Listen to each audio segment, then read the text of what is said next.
It is 6 p.m. on June 19th, 2012, and the small county-level city of Daji in Jiangsu province is still unbearably hot. On a certain construction site, the workers, exhausted from a long day, are packing up to go home. Suddenly, an urgent voice calls out, "Wait, a big leader is coming, and someone needs to move those bricks at the entrance."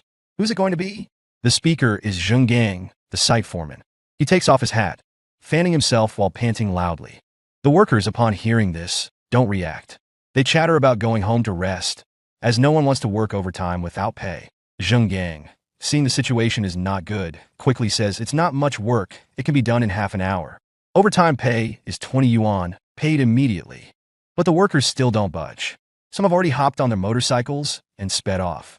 Zheng Gang is getting anxious when a voice comes from behind him. "How about I do it?" Zheng Gang turns around to see a tall, thin teenager. He has a crew cut, and his clothes are so stained that their original color is unrecognizable. Due to excessive sweating, a strong odor of sweat is noticeable even from a few meters away. Zheng Gang frowns slightly and asks, "What's your name?" "Lu Shuai." Zheng Gang sees that almost all the other workers have left. He says, "All right, it's you then. Come with me."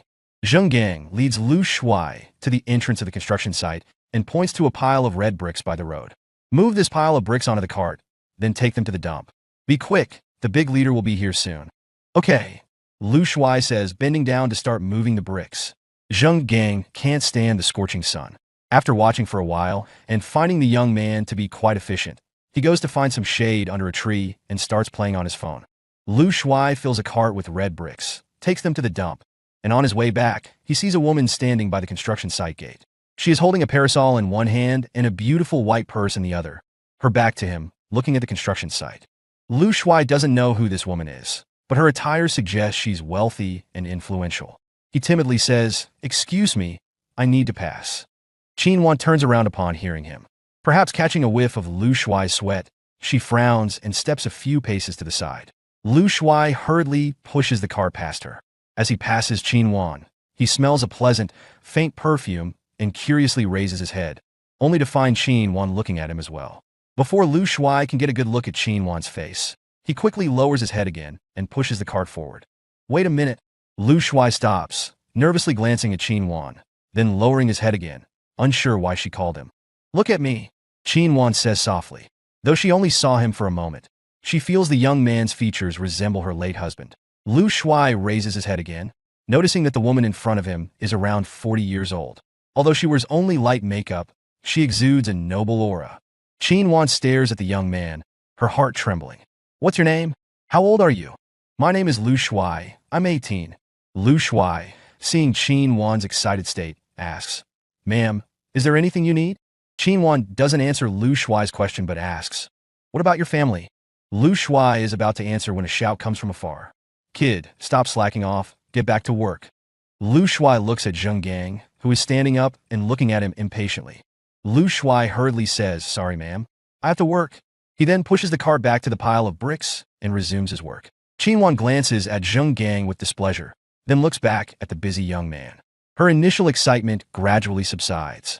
Over the years, she has seen many people with similar appearances, but each time ended in disappointment. Perhaps if she doesn't hope, she won't be disappointed. Qin Wan returns to the sales office and sits alone by a window, where she can see Lu Shuai's figure.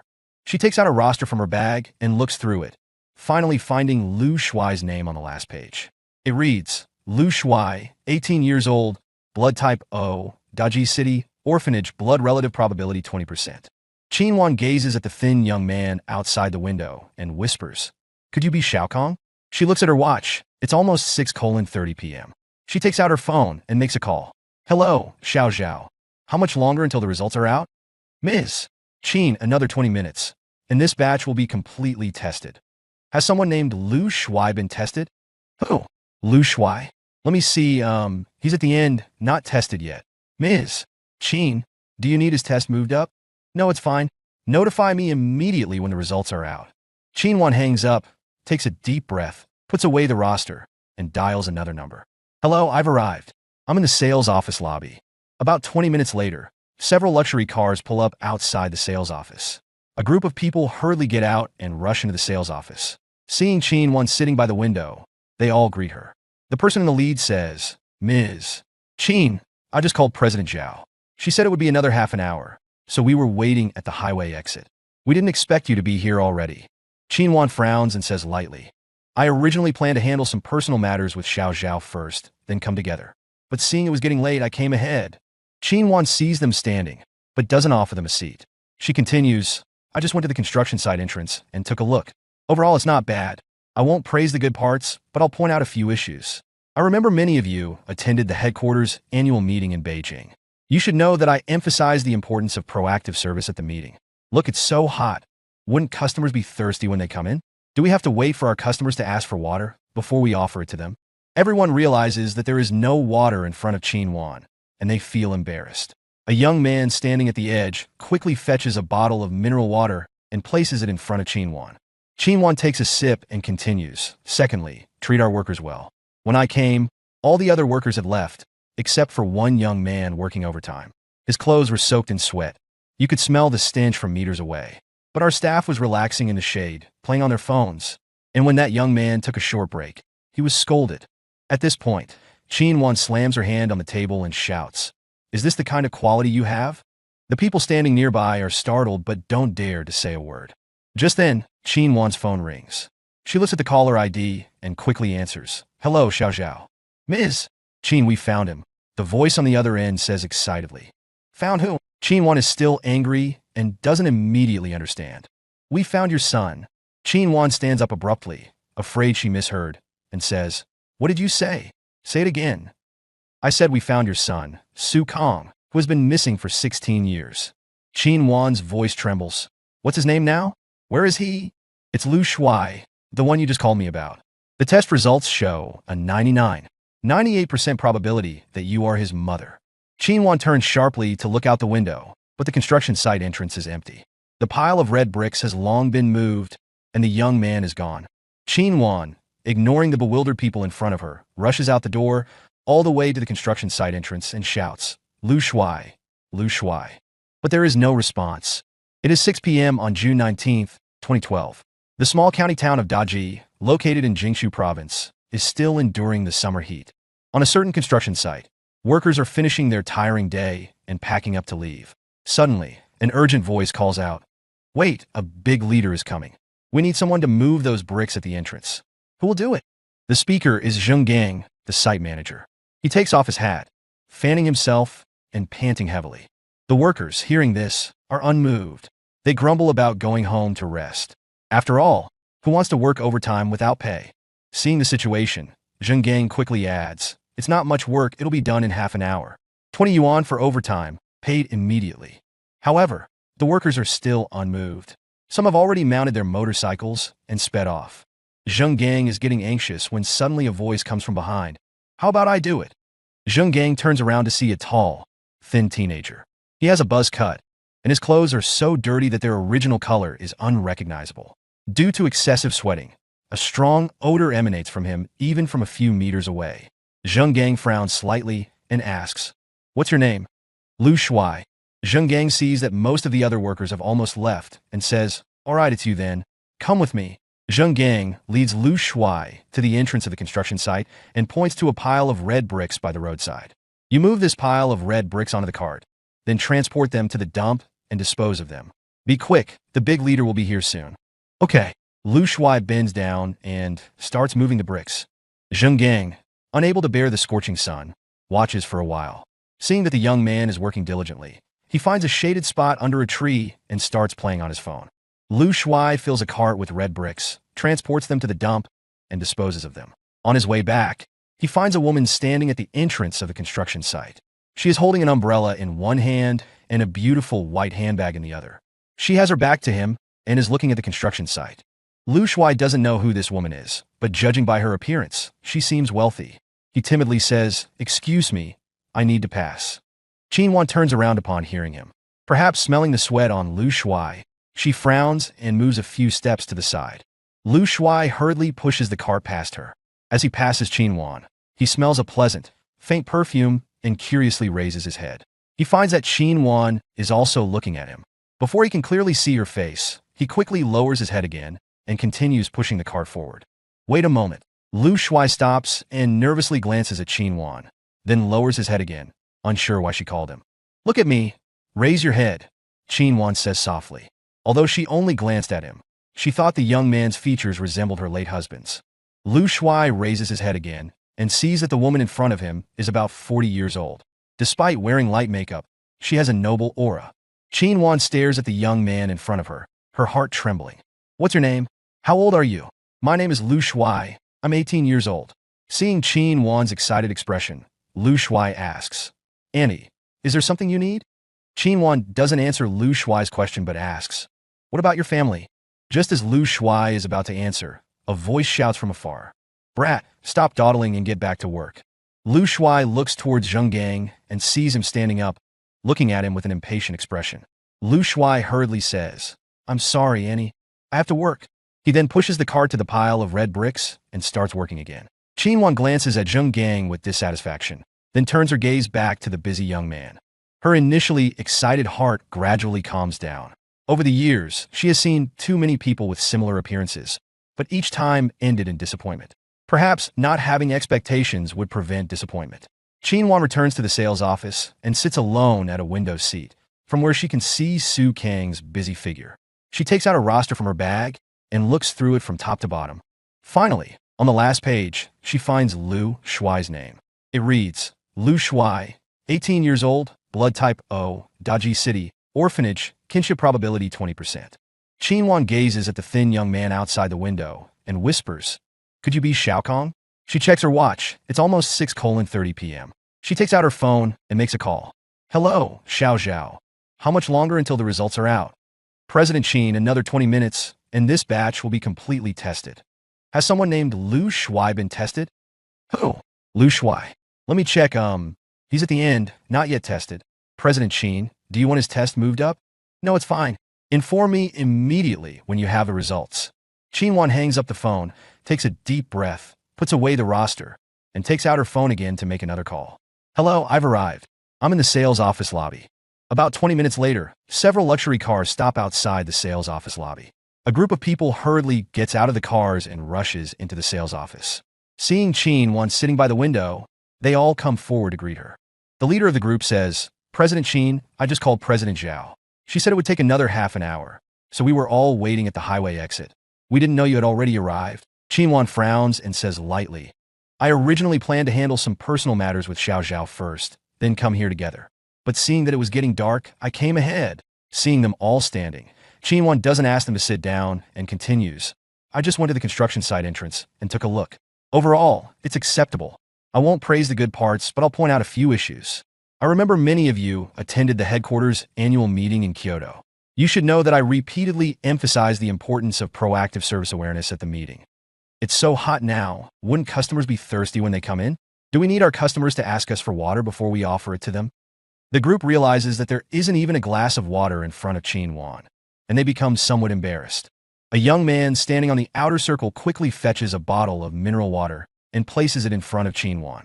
Qin takes a sip and continues, Second, treat our workers well. When I arrived, all the other workers had already left, except for one young man working overtime. His clothes were soaked in sweat, and you could smell the strong odor from several meters away. But what about our staff?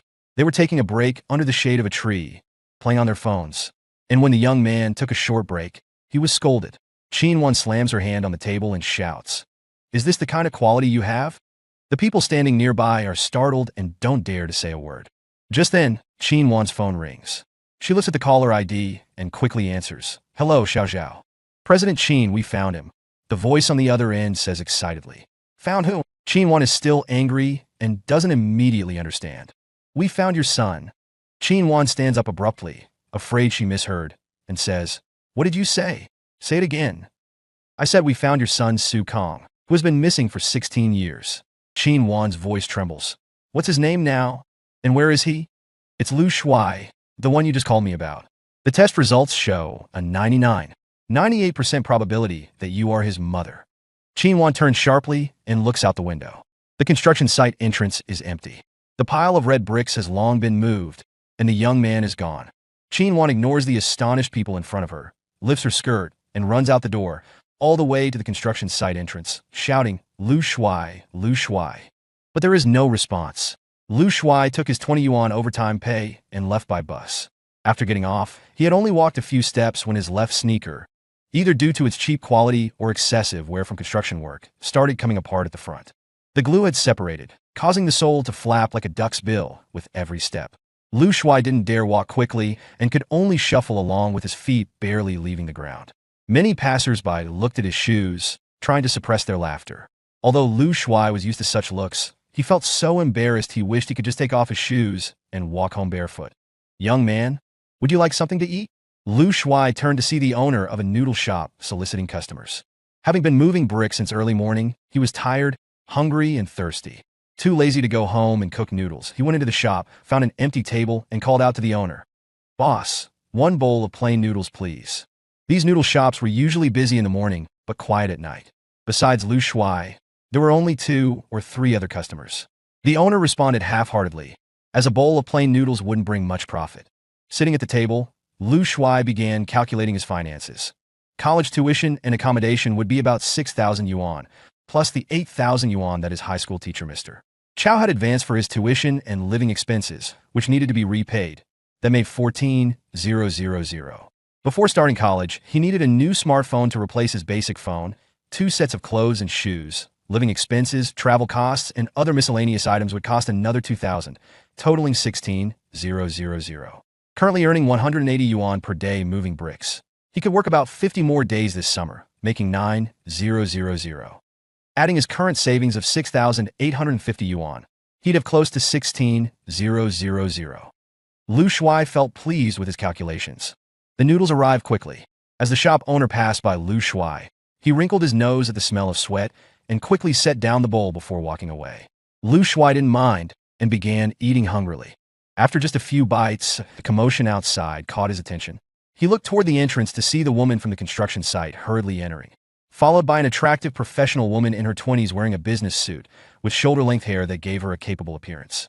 Behind them came 2 police officers, one fat and one thin. Lu Shuai curiously observed them, wondering why the woman had appeared again and why she was with police officers. Worried he might have done something wrong, he lowered his head, avoiding their gaze. "May I take your order?" the owner asked, clearly as confused as Lu Shuai about why these people had entered, as they didn't look like typical customers. "We're fine, just carry on with your business," the fat officer said. Then he stepped closer to the professional woman and said quietly, "Ms. Zhang, this should be the young man." Zhang Rong nodded silently, having never seen Qin Wan so distraught in all their years together. Qin Wan sat down next to Lu Shuai, who caught another whiff of pleasant perfume. Conscious of his dirty clothes and strong body odor, he felt uncomfortable and shifted his seat further in. "Su Kong," Qin Wan said emotionally, her voice trembling. "Is she talking to me?" Lu Shuai looked up to see large tears rolling down her beautiful face like strung pearls. Suddenly, Qin Wan reached out and held his head tightly, sobbing, "I've finally found you. I've finally found you." Seeing this, Zhang Rong coughed and said to the shop owner, "Boss, could you step outside? We need to discuss something." The owner, who had been watching the scene between Qin Wan and Lu Shuai with curiosity and wondering about their relationship, followed the 2 officers outside. The professional woman said, "Hello, boss, our Ms. Qin has some private matters to attend to inside your shop and would prefer no disturbances." She took out 200 yuan from her bag and handed it to the owner, who accepted it with a smile and said nothing more. She then turned to the fat officer with a smile and said, "Chief Sure, please ensure no one disturbs Ms. Qin during this time." "Of course," the fat officer replied.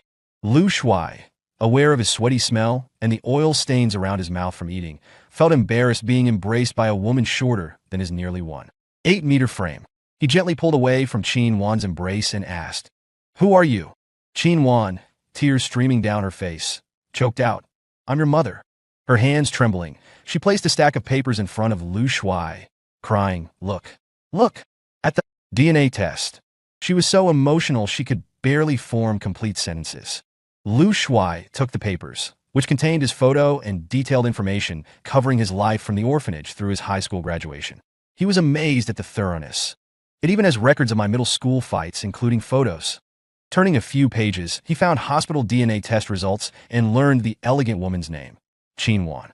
Though the test contained much information, he went straight to the last page, which showed a 99.8% probability that Lu Shuai and Qin Wan were mother and son.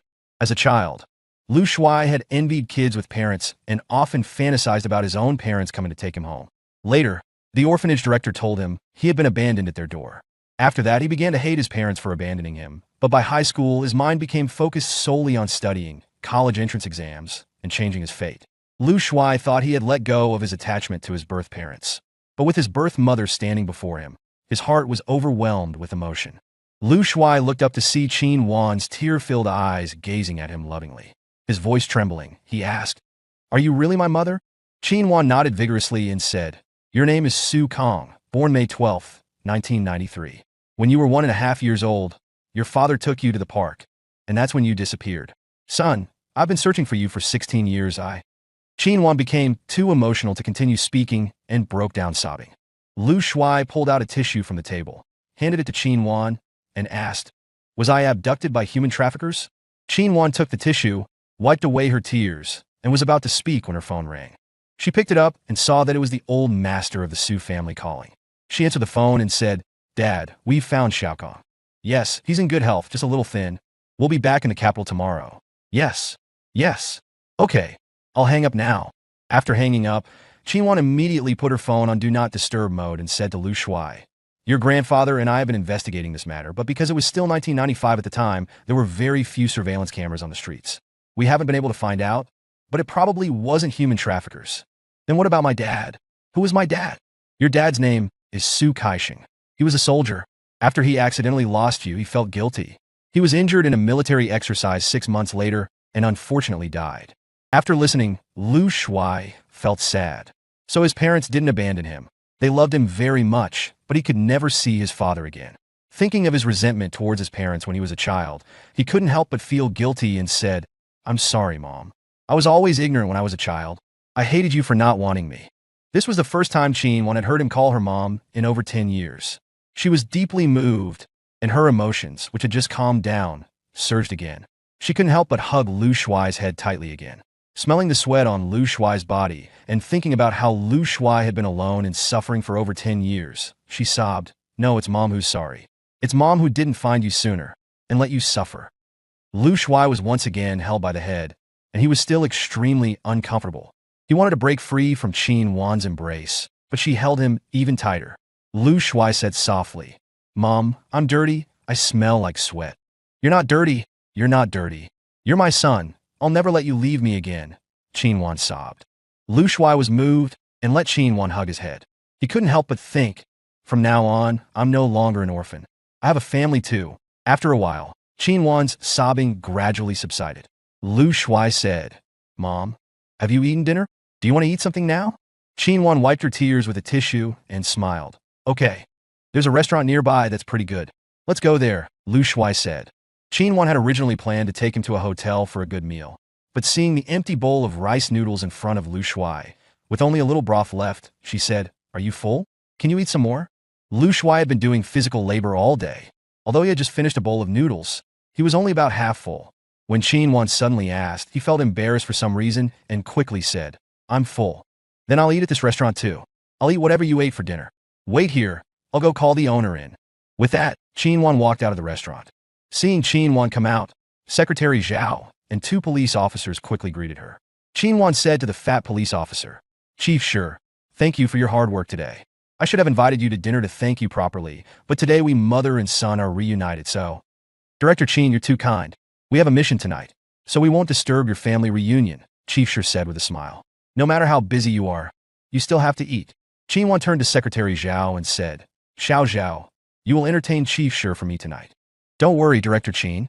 I've already made arrangements at the Peony Hall of Lakeside Hotel," said Zhao Rong, Qin Wan's personal secretary. "Chief Shi, thank you so much for today, and the other police officers for all your hard work. Dinner has been prepared for tonight. Please do us the honor," Qin Wan said. Chief Shi laughed and said, "Director Qin, you're too kind. Then we won't be pretentious. I'll go back to the bureau first, and then I'll take my colleagues directly to Lakeside Hotel." Then he left with the thin police officer. Qin Wan turned to Zhao Rong and said, "Xiao Zhao, you'll have to work hard tonight. We're going back to the capital tomorrow. Send me the flight itinerary after you've arranged it."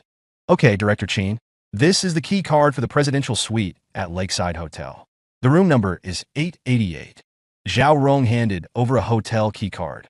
"I came out in a hurry today, and forgot to bring my bag. Please hold on to this for me. I'll come to Lakeside Hotel to find you after I'm done here. Okay, Director Chin. The driver of our Jiangqing branch, Xiao Lu, is waiting for you by the roadside. I've already sent you his phone number. If you need a car, just contact him. I'll go ahead then. Okay, you work hard tonight and entertain Chief sure well. After Qin Wan finished her instructions, Zhao Rong left. She was very satisfied with this secretary's ability.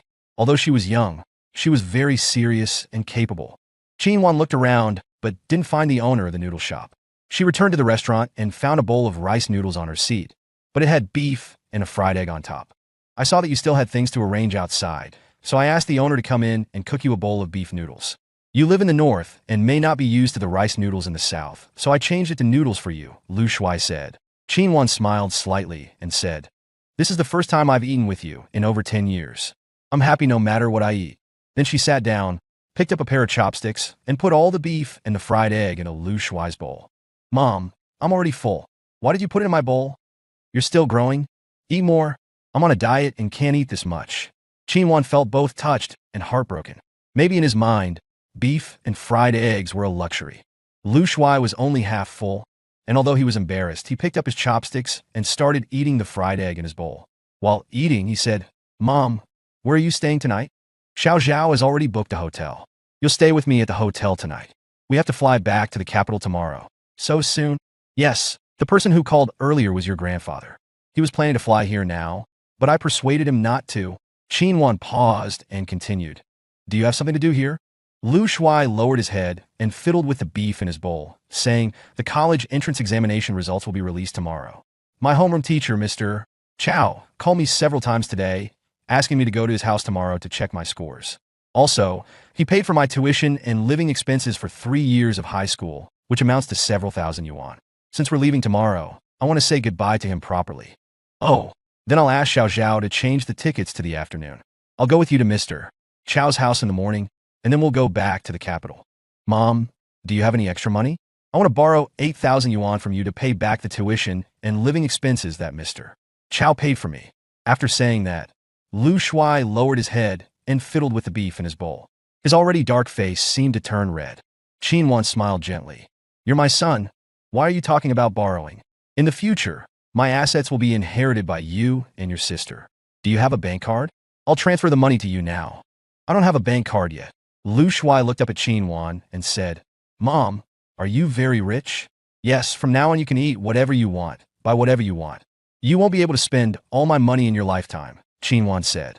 "Mom, I have a sister?" Qin Wan hesitated for a moment and said, 2 years after your father passed away, I remarried your step. Your Uncle Lin, he's a professor at Capital University. After we got married, we had a daughter, Lin Yi, who's 14 years old this year." After hearing this, Lu Shuai's mood dropped, as if something that belonged to him had been taken away. He kept his head down and didn't speak.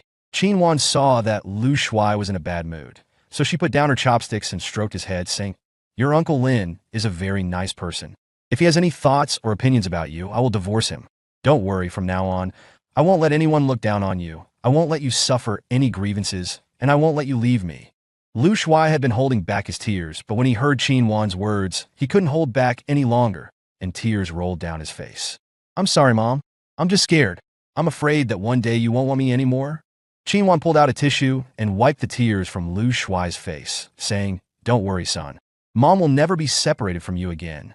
At this time, a few more people came into the store, and they were all curiously looking at the mother and son. Qin Wan had already eaten a large bowl of noodles and was almost full, so she put down her chopsticks and said to Lu Shuai, "Let's go, I'll take you shopping. I also need to buy a change of clothes." "Okay," Lu Shuai replied, turning to the owner and saying, "Boss, how much is it in total?" "The lady who was with you earlier already paid," the owner said. Lu Shuai was quite surprised, but he didn't say anything. He stood up and said, "Mom, let's go." But because too many things had happened, he forgot about the problem with his left shoe. As soon as he took a step, he almost fell because the sole of his shoe came off. The few people in the store noticed his broken shoe and started to laugh. Qin Wan's face changed, and she was about to reprimand them, but Lu Shuai tugged at her sleeve and said, "Let's go, Mom, it's okay." Qin Wan looked at his broken shoe and felt heartbroken. She followed Lu Shuai out of the restaurant and said, "Is there a shopping mall nearby? Mom will take you to buy some clothes and shoes. There's a commercial street nearby. It's about a 20-minute drive. But Mom, can I go back and take a shower and change clothes first? My rented house is just up ahead. It'll be quick. Okay, I'll go with you. Soon, they arrived at the rental house. It was located right across from the entrance of the county's No. 1 high school. The house had 3 bedrooms, each rented out separately, with a shared living room, kitchen, and bathroom. Now, because the college entrance examination was over, the other 2 bedrooms were empty. Lu Shuai took out his key, opened the door to his room, and took out a slightly better set of clothes from the closet. Mom, you rest first. I'll take a shower and come out, he said. Qin Wan responded, go ahead and shower. I'll just look around. Qin Wan entered his bedroom. It was small but clean. The main pieces of furniture were a bed, a desk, and a closet. The bed sheets were neatly folded, and on the desk sat a dilapidated electric fan, a few books, a stainless steel bowl, and a pair of chopsticks. Under the desk were 2 large boxes filled with high school textbooks and test papers. Qin Wan sighed inwardly. It was so hot, and there wasn't even an air conditioner. Qin Wan opened the closet.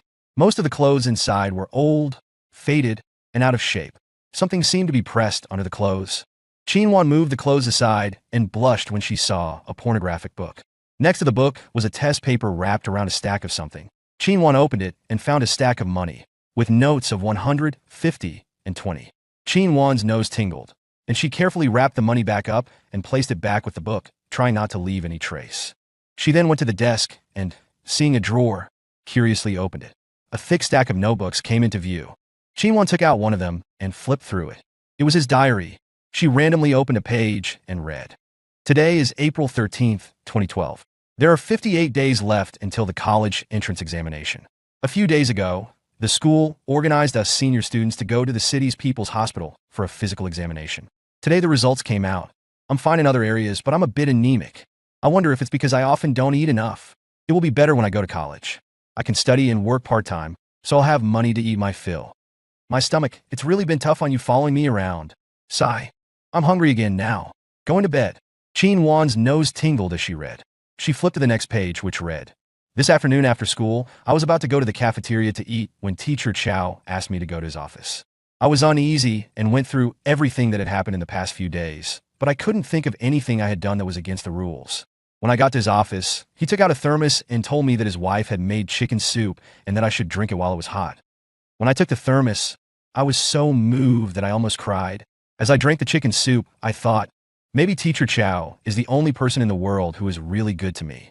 There are only 56 days left until the college entrance examination. I must work hard and get into a good university.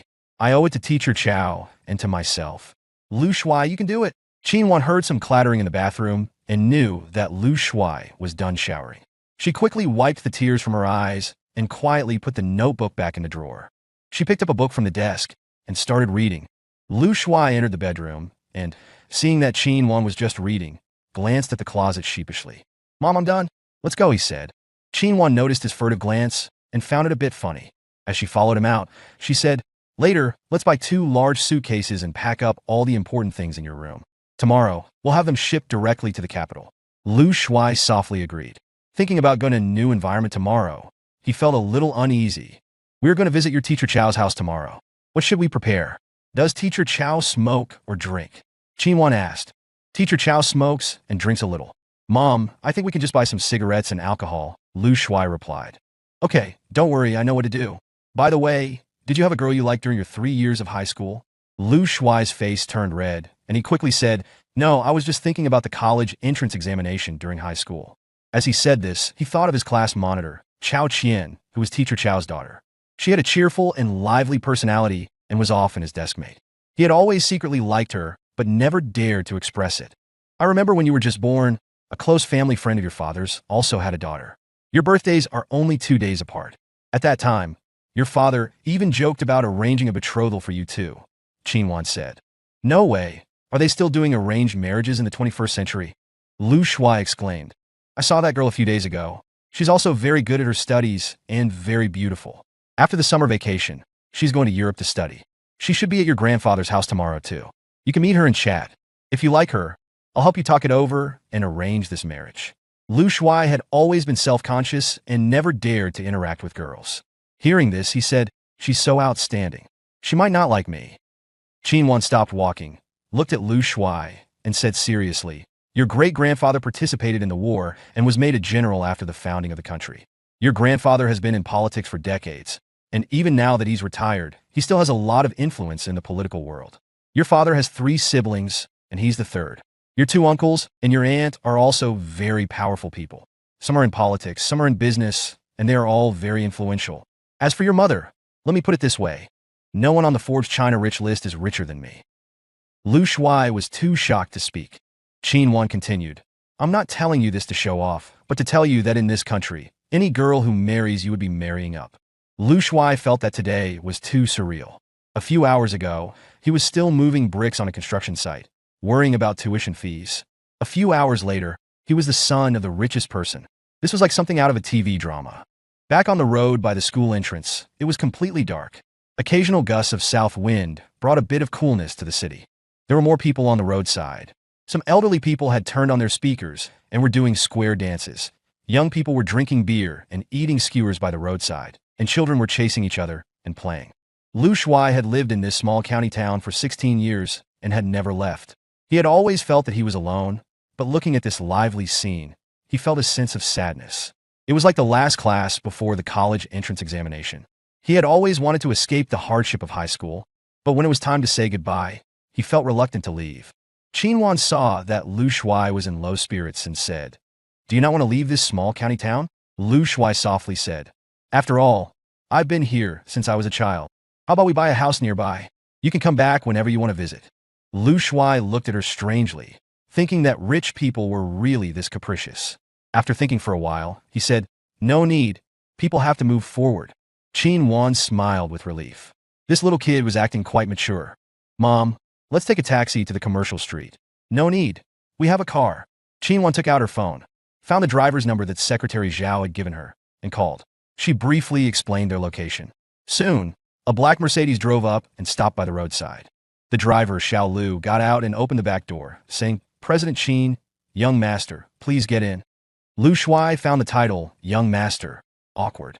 The driver, Xiao Lu, looked to be around 30 years old and was close to 185 meters tall.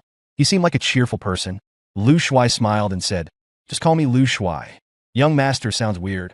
Driver Xiao Lu looked at Lu Shuai awkwardly, thinking, how could he dare to call him by his name directly? Lu Shuai had mostly taken the bus and rarely taken taxis. After getting in, he found that the interior space was large, the seats and backrest were very comfortable, and the car was very clean. Although he had just taken a shower, it was still hot, and he had sweated a lot after walking for a while. Lu Shuai sat upright, afraid of getting sweat on the car. Qin Wan saw Lu Shuai's restraint and felt a bit helpless. She had just told him about his background to make him more confident, but maybe he needed some time to adapt to his new identity. Lu Shuai, I'm thinking that after we return to the capital, we should change your name back to your original name, Su Kong. What do you think? Qin Wan said. Lu Shuai knew that changing a name was a troublesome process, requiring various procedures. However, for the Su family, it should be simple. He said, No problem. Mom, is this Mercedes yours? Su Kong asked. No, it's the company car for the Jiangqing branch. Qin Wan saw Su Kong looking around the car and continued, Do you like this car? But it's a bit cheap. I'll take you to buy a better car in the capital the day after tomorrow. I'm still a student. It's not appropriate to drive, is it? Aren't you already 18? I see a lot of kids your age like to drive around. This was the difference in social cognition brought about by different social classes. In this small county town, how could a recent high school graduate drive a luxury car around? Su Kong said helplessly, But I don't have a driver's license yet. Right, you should get your driver's license this summer. Then I'll buy you a car. The small county town wasn't very large, and in about 10 minutes they arrived at the commercial street. Qin Wan asked the driver to stay in the car and rest, then she and Su Kong got out. This commercial street was the most bustling street in the small county town, mainly selling clothes, with a few large appliance and mobile phone stores. Although online shopping was slowly starting to gain traction in 2012, most people still prefer to shop offline. It was too hot during the day, so there weren't many people, but it was more crowded in the cooler evening. They hadn't walked far when they came to a large mobile phone market. Qin Wan said, Let's go, let's get you a new phone first. Seeing customers entering the store, a pretty saleswoman quickly came up to them and said, Hello, what brand of phone are you looking for? Qin Wan said, Su Kong. Do you have a favorite brand? Apple, Nokia, Samsung, or the currently popular Xiaomi? Su Kong had always used the basic phone that teacher Chow had given him. Most of his classmates used domestic brands like ZTE, Coolpad, and Huawei, which cost around 1,000 yuan. Some classmates used more expensive phones like Apple and Samsung, and they would always intentionally or unintentionally show off to the other students. Therefore, Su Kang was a bit resistant to Apple and Samsung phones and said, "Xiaomi, I see it's quite popular online." "I'm sorry, sir. Xiaomi phones are out of stock," the saleswoman said. "Then do you have any other phones with good value for money?" Su Kang asked. The saleswoman was about to demonstrate her strong sales skills, but Qin interrupted. "Let's get an iPhone 5. Young people like this model." Su Kang's face turned red. "My mom is so rich. Why am I still being stingy and trying to save her money?" Qin said to Su Kang. "Apple phones have relatively good performance. Use it for now, and if you don't like it, we'll change it." Su Kang hummed in agreement. Sure enough, rich people have a different way of spending money. The saleswoman quickly brought over the new phone and set up a new SIM card. After receiving the new phone, the first thing Su Kang did was add his mother Qin phone number. After paying, Qin said, "Let's go, Xiaokang. Let's buy you some clothes. If we don't hurry, the stores will close." Okay, Su Kang put away his new phone and followed closely behind. Qin was usually busy with work and didn't like shopping. She bought clothes from a few fixed brands in the mall or had them custom-made. In her opinion, wasting time shopping was meaningless. But today, she was unusually enthusiastic, taking Su Kang to more than a dozen stores, making him try on at least 5 or 6 outfits in each one. At first, Su Kang enjoyed the feeling of shopping for clothes with family, but after 2 hours, he was exhausted and said, "Mom, look at me. I can't carry all these things." Qin actually wanted to continue. Every time she saw Su Kang trying on clothes, she felt a sense of satisfaction. But seeing Su Kang covered in bags with more in her own hands, she smiled apologetically and said, "All right, let's go back and rest for today." Su Kang finally breathed a sigh of relief and walked back with Qin. Back in the car, Su Kang counted. He had 8 sets of clothes, 5 pairs of shoes, while Qin only had a set of underwear and a dress. He couldn't help but marvel. "I haven't bought this many clothes and shoes in 3 years of high school." Back at the Lakeside Hotel, the secretary, Zhao Rong, was already waiting in the lobby. Seeing Qin and her son enter, she quickly went up to them. "Ms. Qin, Director Shi, and the others finished eating at 8:30 and left. Before they left, I gave each of them a carton of cigarettes, and they all accepted." Zhao Rong took out a room key and said, "Ms. Qin, this is your room key." Qin took the key and said, "You've worked hard today. Have you booked the flight for tomorrow?" "Yes, it's booked for 11 a.m. tomorrow. We have to visit someone tomorrow morning. Change the flight time to around 3 p.m. Zhao Rong quickly agreed, but she was puzzled. After all, Qin had refused to meet with the local city party secretary today. Who else was worth a personal visit from Ms. Qin?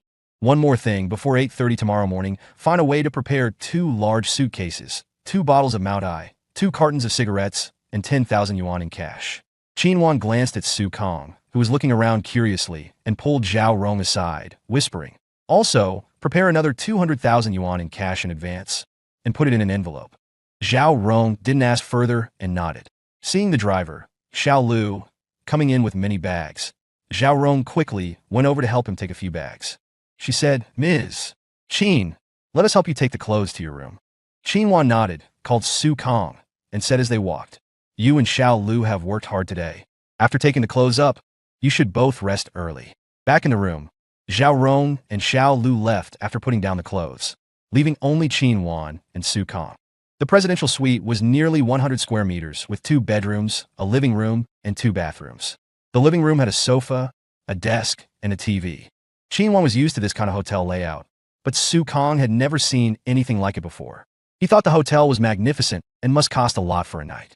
Qin took out her phone and switched it from Do Not Disturb mode back to normal. It immediately started beeping continuously. Qin wanted to talk more with Su Kang, but seeing the 20-plus missed calls, she smiled wryly and said to Su Kang, "You can watch some TV. I need to make a few calls." Su Kang nodded repeatedly and said, "Mom, you go ahead. I'm going to take a shower first. I sweated a lot while shopping." With that, Su Kang took out a set of clothes he had just bought and went into the living room bathroom to shower. Qin went into the master bedroom. Most of the 20-plus missed calls were from the Su family, probably asking about the child. A few calls were from company employees. Qin returned the calls one by one. By the time she finished, it was 40 minutes later. Qin walked out of the bedroom and didn't see Su Kang in the living room. She saw the light on in the small bedroom next door, pushed the door open, and sure enough, Su Kang was lying on the bed playing with his new phone. Chin Wan sat on the edge of the bed and smiled. Are you getting used to the phone? Although Su Kong had never used a smartphone before, he was about to be a college student and was very adaptable. He quickly got used to the new phone. He was wearing a vest and shorts, enjoying the air conditioning and playing with his phone, feeling very comfortable. Seeing Chin Wan come in, he felt a bit embarrassed and said, Mom, are you done? Chin Wan smiled. Yes, they were all calling to ask about you. Your grandfather, your uncles, aunts, and the whole family are waiting for you to return to Beijing tomorrow. Su Kong was embarrassed. The whole family was either rich or influential, and he felt a bit nervous. He said, What kind of people are they? Are they all very rich? Chin Wan saw Su Kang's nervousness and said, Whether they are rich or not, they are your family, related to you by blood. Chin Wan hadn't contacted the Su family for many years. Perhaps some people in the Su family really didn't want him to go back. She added, Don't worry, Mom will be with you tomorrow. If you feel uncomfortable at the Su family, you can come home with Mom. Su Kong was very moved. So this is what it feels like to have Mom's support. Su Kong looked at Chin Wan and said softly, Mom, you're so good. Chin Wan stroked Su Kang's head and said, You're my child. Remembering Su Kang's thin body when he was carrying bricks at the construction site during the day, she felt a pang of heartache. I don't know how much you've suffered all these years. Now that I've found you, I won't let you suffer anymore. Mom, aren't you going to take a shower? Su Kong asked. I just met you today. I want to see you more and talk to you. Isn't tomorrow the day your college entrance exam results are released? Tell me about your exam. It was okay. In the room, the long-lost mother and son chatted, talking about the college entrance exam, the days of carrying bricks at the construction site, Teacher Chow, the Su family, the stepfather who was a professor at Beijing University, and the half-sister. It was past 1 in the morning when Chin Wan saw that Su Kong was really tired, remembering that he had been carrying bricks at the construction site during the day. She said softly, Go to sleep. We have to visit Teacher Chow's house tomorrow. Su Kong nodded and said, Mom, you should sleep early too. I'll sleep after I shower. Good night. After Chin Wan finished her shower, she heard Su Kang's gentle snores from his room. She felt very sweet and returned to her room, still thinking about the details of their reunion today. The next morning, Su Kang's punctual biological clock woke him up at 6 o'clock. Before the college entrance examination, he woke up early to study. After the exam, he woke up early to go to the construction site. Now, waking up so early with nothing to do, he felt a little out of sorts. However, today was the day the exam results were released, and Su Kong still felt a bit nervous and heavy-hearted. After getting up, he found that Chin Wan's bedroom door was closed. He quickly washed up and went out to buy breakfast. When he returned to the hotel with the breakfast, he happened to meet Zhao Rong and the driver, Xiao Lu, in the lobby. Zhao Rong came forward and greeted him generously. Good morning, Su Kong. You're up so early. Sister Zhao, Brother Lu, good morning. I usually get up at this time. I'm used to it. Are you going out? Yes. Didn't President Qin ask me to prepare some cash and suitcases last night? I'm going to take care of that now. Is that breakfast for President Qin? Yes. Have you eaten yet?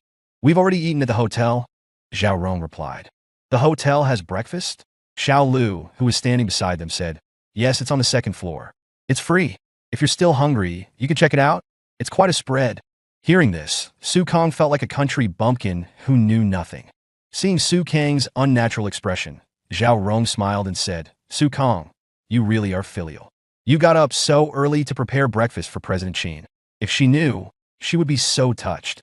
Su Kong was a little embarrassed and said, No, I just bought something casually. Well then, we'll be going now. See you later.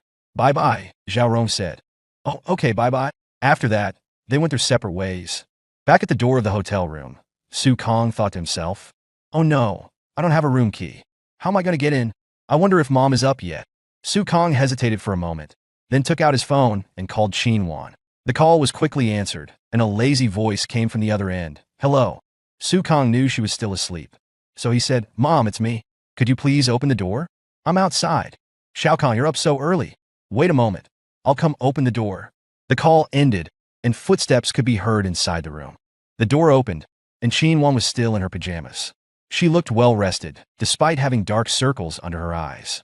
Mom, did you not sleep well last night? Do you want to go back to sleep for a while? Chin Wan shook her head, saying she didn't need to. She had insomnia last night, thinking about Su Kong until she finally fell asleep after 4 in the morning. However, her years in the business world had accustomed her to this kind of short sleep. So even if she felt a little groggy a minute ago, she could maintain a good state of mind a minute later. Chin Wan saw Su Kong putting the breakfast on the table, and a wave of happiness washed over her. Did you get up so early just to buy breakfast? She asked. Yes, I didn't know what you liked, so I just bought a little of everything, Su Kang said. I like everything you bought. You eat first. I'll go wash up and join you, Qinwan said. As she spoke, she thought of her daughter in Beijing, who always made her angry and would never be so considerate. Qinwan quickly finished washing up and saw that Su Kang was still waiting for her. Come and eat together, she urged. It's getting cold. The small table was filled with local specialties, including porridge, fried dough sticks, mianhua, and steamed buns. Qinwan was usually very particular about her food, rarely eating street food, let alone fried food. But today, she ate a little of everything, including the fried dough sticks and mianhua. She didn't have a big appetite and quickly felt full. She sat there quietly, watching Su Kang devour the food, a smile naturally appearing on her face. Su Kang felt a little embarrassed being watched. Mom, aren't you eating anymore? Yes, I usually can't eat much, and today was already an exception. You're too thin, you need to eat more, Qinwan said. Su Kang continued to eat. He did physical labor every day and had a large appetite. In no time, he had finished most of the remaining food. After eating, he chatted with Qinwan for a while. Around 7:30 a.m., there was a knock on the door. Su Kang opened the door to find Zhao Rong and Xiao Lu, with Xiao Lu carrying 2 large suitcases. Su Kang politely greeted Sister Zhao and Brother Lu, and they responded politely as well. Qinwan and Su Kang packed the clothes and sneakers they bought yesterday into the suitcases. They then left the hotel with Zhao Rong and Xiao Lu and went to Su Kang's rental apartment. This was Zhao Rong's first time seeing Su Kang's former residence. It was truly bare, with the only appliance being a small, broken electric fan. She felt sympathy for Su Kang's past and curiosity about his future. From extreme poverty to extreme wealth, I wonder where this transformation will lead him. Su Kang said, Mom, I just called the landlord on the way here. She'll be here soon. As for these things, I don't think I'll need them anymore. Let's just leave them. Qinwan smiled. Let's take these books and materials with us. They've been with you throughout your youth. You should keep them as a memento. Su Kang was actually reluctant to part with them, so he nodded. His youth had no games, no music, not even basketball or other sports. He only had one thought at that time, to get into a good university and change his fate. Therefore, he was most accompanied by textbooks and test papers. Qinwan said, Xiao Lu, help pack these books and materials into the suitcases. Su Kang also helped. The 3 of them quickly packed all the books into the suitcases, including the diary in the drawer. Suddenly, he remembered something and opened the closet. He saw the cash wrapped in test papers under the clothes as well as the little yellow book beside it. Crap, how could I forget about this? Su Kang quickly took out the cash and closed the closet door. He thought, leaving it in the closet won't do either. The landlord will definitely find it when she cleans the room. The landlord is a teacher at one middle school. If she finds it, the whole school will know. What should I do? Qinwan noticed Su Kang's unusual expression and naturally thought of the little yellow book in the closet. She couldn't help but find it amusing. It seems I need to find him a girlfriend when we get back to Beijing. Wang Nan's daughter is quite pretty. I wonder if he'll like her, she thought. Qinwan intentionally sent Zhao Rong and Xiao Lu away and followed them out herself. Su Kang didn't know this was intentional. Seeing that no one was in the room, he quickly took out the little yellow book and tucked it in the middle of the suitcase. He checked again and again to make sure it was not visible. After a while, the landlord arrived. The landlord already knew that Su Kang was a student at one middle school and an orphan. After learning the reason for Su Kang's move out, she didn't try to deduct any deposit and quickly completed the move-out procedures. She also asked about Su Kang's college entrance examination results and was happy to hear that he had found his family. A phone rang, and Su Kang took out his new phone to see that it was Teacher Chow calling.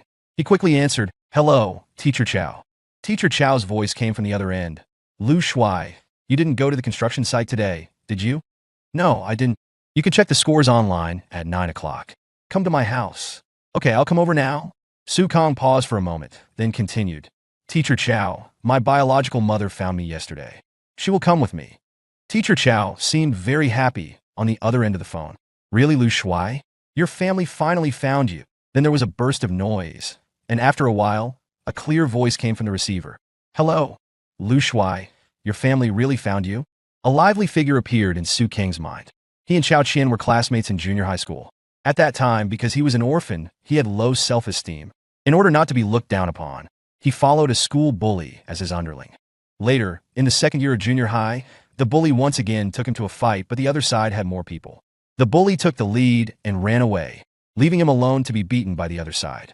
Fortunately, Chao Qian passed by at this time and called the teacher in time, scaring away those students. Afterward, Chao Qian had a private conversation with him that he remembered to this day. She said, "Lu Shuai, if I were you, I would study hard, get into a good university, change my fate, and make others look up to me." From then on, he had a goal in life, started to study seriously, and successfully entered the county's No. 1 middle school. As a result, he ended up in the same class as Chao Qian again in No. 1 middle school, and the class teacher was Chao Qian's father, Teacher Chao. Chao Qian had been the class monitor since junior high school. She always had good grades, and although she was not stunningly beautiful, she was very pleasant to look at. She had a calm personality and could talk to anyone. Su Kong always had a special feeling for her, a feeling that was neither as strong as love nor as plain as friendship. Su Kong pulled his thoughts back and said, "Yes, it's absolutely true. Then you should still be careful. How could it be such a coincidence? She just appeared after you finished the college entrance examination and are about to go to college. Maybe she just wants you to support her in her old age." Su Kong knew that she was concerned about him. Sometimes such programs were shown on TV, where mothers abandoned their children when they were young and then came back to leech off them when they became adults. But Qinwan was different. She was the richest woman. Then he heard Teacher Chao scolding Chao Qian on the other end of the phone, and Chao Qian shouted a few words.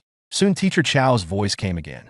He had regained control of the phone and said, "Lu Shuai, don't listen to Chao Qian's nonsense. I'll ask your teacher's wife to buy some groceries. You and your mother can have lunch at my place. Teacher Chao, I'll come over now, but we won't stay for lunch. We're flying to Beijing this afternoon, and the tickets are already booked." "So urgent? All right, come over first." After hanging up the phone, Su Kong said, "Mom, Teacher Chao's house is nearby. Let's walk there." Qinwan said, "Okay." Then she turned to Zhao Rong and said, "Xiao Zhao, Xiao Lu, wait for us in the car." After the four of them went downstairs, Zhao Rong and Xiao Lu moved the suitcases to the car. Su Kong carried the prepared Mao Dai and cigarettes and led Qinwan to Teacher Chao's house. On the way, they bought some fruit. A few minutes later, they arrived at Teacher Chao's house. Su Kong knocked gently on the door a few times, and soon it opened. It was his teacher's wife, Liang Li, who opened the door. Su Kong called out, "Good morning, teacher's wife." Liang Li looked at Su Kong dressed in this new outfit. Her eyes lit up. He had the air of a sunny boy. She responded with a smile, "Come in quickly. Your teacher Chao and Chao Qian have been waiting for you." Then she saw the woman behind him, with her delicate features and simple yet elegant attire. Although she wasn't adorned with gold and silver, she exuded the graceful aura of a noble woman. Liang Li was secretly surprised.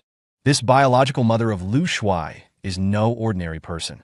She quickly said to Su Kong, "Lu Shuai, this should be your biological mother, right?" Before Lu Shuai could speak, Qinwan had already introduced herself. "Hello, Teacher Liang. I am Lu Shuai's biological mother, Qinwan. It's a pleasure to meet you." After speaking, she placed the 2 bottles of Mao Dai and a carton of cigarettes by the wall. Liang Li took one look and thought, "Wow, it's actually Mao Dai." The carton of cigarettes didn't look cheap either, probably worth several thousand yuan. She hurriedly said, "Lu Shuai's mother, how could you bring such expensive gifts? You must be Lu Shuai's parent. Hello, hello." Chao Bin and Chao Qian heard the noise and quickly came out of the room to greet them. "You must be Teacher Chao. Since meeting Lu Shuai yesterday, I've heard him mention you many times." Then she looked at the little girl behind Chao Bin and said with a smile, "You must be the class monitor, Chao Qian. You're so pretty. I heard from Lu Shuai that you're a top student." Chao Qian felt that Lu Shuai's biological mother was elegant and had a powerful aura. She suddenly felt nervous and blushed, saying, No, Lao Chao, look, Lu Shuai's parent brought such expensive gifts." Liang Li pointed to the Mao Dai and cigarettes in the corner and said to Chao Bin, "Oh, Lu Shuai's parent. How could you bring such good cigarettes and alcohol?" Chao Bin waved his hands repeatedly. "Yes, Lu Shuai's parent will accept the fruit, but the cigarettes and alcohol are too expensive. We can't accept them," Liang Li added. Qinwan said, "Teacher Chao, teacher's wife, due to certain reasons, Su Kong was lost as a child. These years, I've been constantly worried about him and missing him. I searched for him for 16 years, and it wasn't until yesterday that we were reunited as mother and son. I'm very happy, not only because I found Su Kong, but also because he's very outstanding and hasn't gone astray despite being away from his parents. Therefore, I sincerely thank Teacher Chao and Teacher Liang." Chao Bin naturally understood that the Su Kong Qinwan spoke of was Lu Shuai. He said, "As teachers, it's our duty to educate. The key is that Lu Su Kong is a good kid himself. He has consistently had good grades throughout his 3 years of high school. Qin looked at Su Kong, but he lowered his head in a reserved manner. Qin took out another envelope and said, Teacher Chow, I heard from Su Kong that you helped him pay his tuition, living expenses, and other fees, totaling over 8,000 yuan during his high school years. This is to repay you and thank you for taking care of my Su Kong. Chow Bin said, all right, I'll accept this money, but we really can't accept the cigarettes and alcohol. In ancient times, students would give gifts of dried meat when attending school. This is not only my gratitude for taking care of Su Kong, but also a gift of thanks to Teacher Chow for Su Kang's academic success. Chow Bin looked at Liang Li for help, but she smiled and said, since that's the case, I'll accept it on behalf of my Lao Chow. Thank you, Su Kang's parent, for being so thoughtful. Please come in and sit down. You've been standing at the door for a while. The group went to the living room and sat on the sofa. Liang Li went to cut fruit, and Chao Qian was helping to pour tea. Suddenly, a cell phone rang. Chao Qian picked up her phone and said, hello, Yaya. Really? Then you can get into a good university with that score. I haven't checked yet. I won't talk to you anymore. I'm going to check now. Liang Li said, Qian, can you check the scores now? How much will you get? Chao Qian handed the tea to Qin and said, she got 576. She should be able to get into a good university. Then she turned to Su Kong and said, Lu Shuai, you should check your score too. After Chao Qian finished speaking, everyone in the room became a little nervous.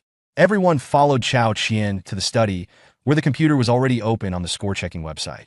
Chao Qian entered her examination number, and everyone craned their necks to see. Total score, 652.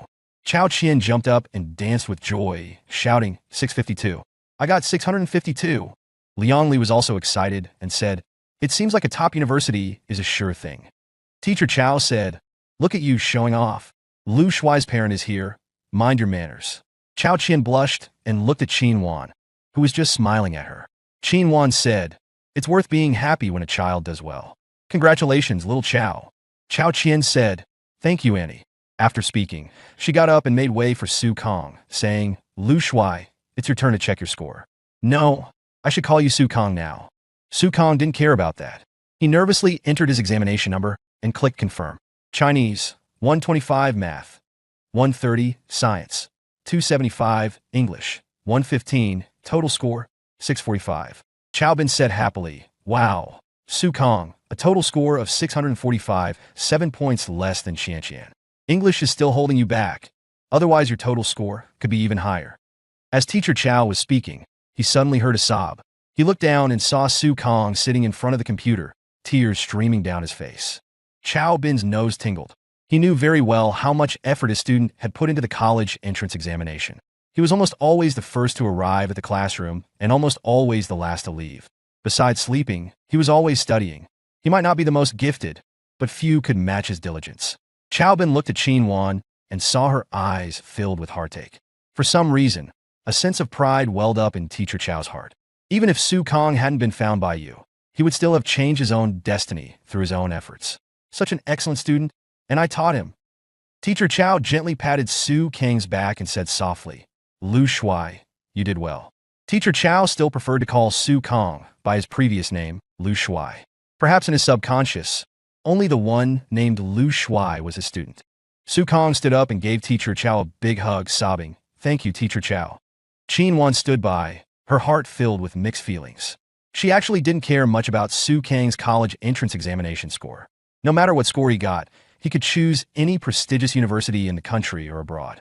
What she cared about was that in this moment of emotional intensity, the first person he sought comfort and gratitude from was not her. She felt very uncomfortable and only now realized that she had not only missed out on Su Kang's companionship for these 16 years, but also missed out on being the anchor for his emotions during these 16 years. Compared to Teacher Chow, she felt like an outsider. Even though Qin still felt a pang of jealousy, she said, Su Kang's excellent performance is all thanks to Teacher Chow's careful guidance. Teacher Chow laughed and said, it's mainly because this child is motivated himself. I've been teaching for almost 20 years, and he's the most hardworking student I've ever taught. Qin's eyes reddened. Deep down, she felt guilty for not fulfilling her responsibilities as a mother and heartbroken for the hardships Su Kong had endured over the years. Seeing Su Kong still crying on Teacher Chow's shoulder, her eyes welled up as if she wanted to say something, but her voice choked with emotion, and she couldn't speak. Liang Li looked at the mother and son and said, Getting such a good score is a joyous occasion. Come, let's go to the living room and have some fruit, and we can chat while we eat. Su Kong wiped away his tears. He had just been overcome with emotion, and now he felt embarrassed to have cried in front of so many people. He quietly glanced at Chao Qian and saw her looking at him curiously. Their eyes met, and Su Kong blushed and lowered his head. Everyone went to the living room, and Liang Li brought out watermelon and other fruits to help everyone cool down. Teacher Chao and Qin Wan chatted casually, mostly about Su Kong.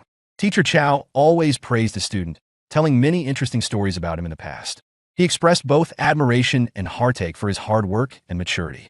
Qin Wan was also curious about Su Kang's past and took the opportunity to learn about it through Teacher Chao. Liang Li occasionally chimed in, and the three adults chatted enthusiastically and happily. Chao Qian was quite curious about Su Kang's biological mother. Seeing that both she and Su Kong were unable to join the conversation, she took out her phone and logged into QQ. In the class group chat, there were already over 99 unread messages, all about the college entrance exam scores. Usually, she would have jumped in to share her opinions, but now she opened Lu Shuai's chat window. Their last conversation was before the exam, also about studies. Chao Qian typed, "Is this woman really your biological mother?" Seeing that Su Kong was still listening to the adults' conversation, Chao Qian coughed loudly. When Su Kong looked at her, she waved her phone. Su Kong understood, took out his phone, and opened QQ. As expected, Chao Qian had sent him a message. After reading it, he replied, "Yes, I saw the paternity test results yesterday." After replying, he looked at Chao Qian and saw her typing furiously on her phone. Su Kang's phone soon beeped. He took it out and saw that she had asked, "What about your biological father?" Su Kong replied, "He has passed away." After reading this, Chao Qian saw that Su Kong seemed unfazed and typed, "This new phone of yours seems to be the latest iPhone, right? It must be very expensive. Did your mom buy it for you?" "Yes, she bought it last night." "Your mom seems very powerful. Is she very rich?" "I think so. I'm not sure about the details, but I think she runs a company." "Then you're going to be a rich young master now. I'm afraid you won't even look at us country bumpkin classmates anymore." There was a smiley face emoji at the end of the message. Su Kong smiled knowingly and replied with a head-exploding emoji. Then he typed, "Have you decided which university you're going to apply to?" Chao Qian replied, "I'm planning to apply to Jiangqing University." "What about you?"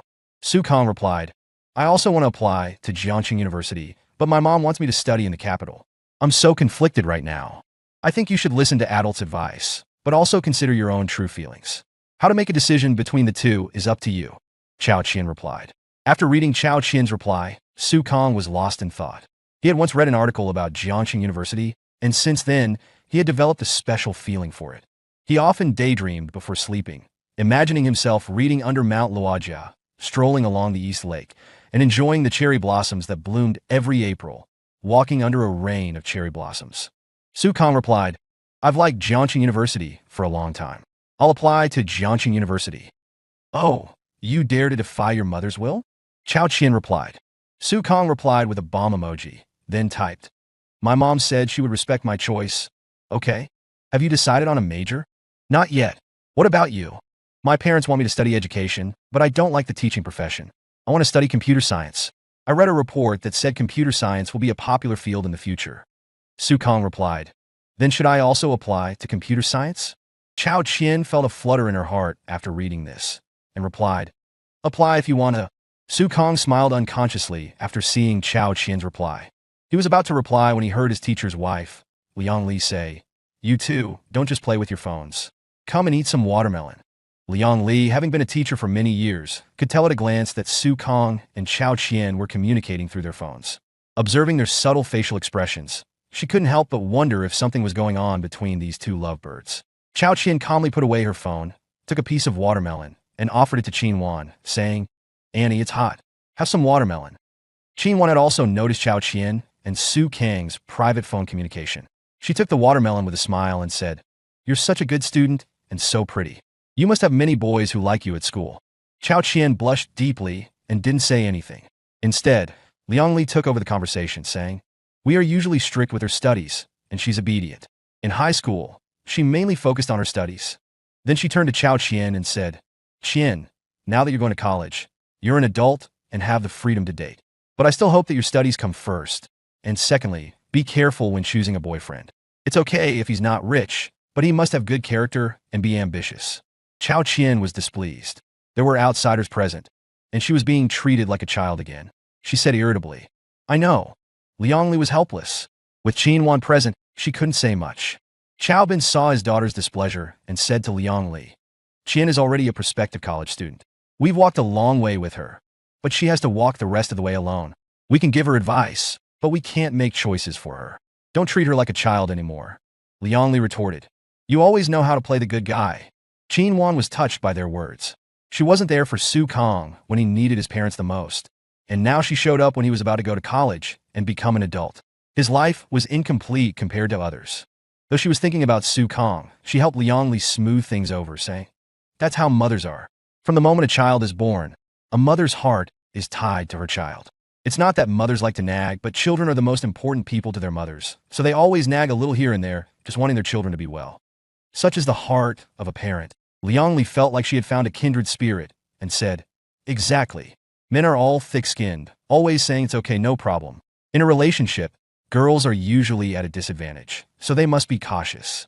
Chao Bin, being lectured by two women, decided to follow the principle of a wise man doesn't argue with women and said, Then I'll shut up and eat my watermelon.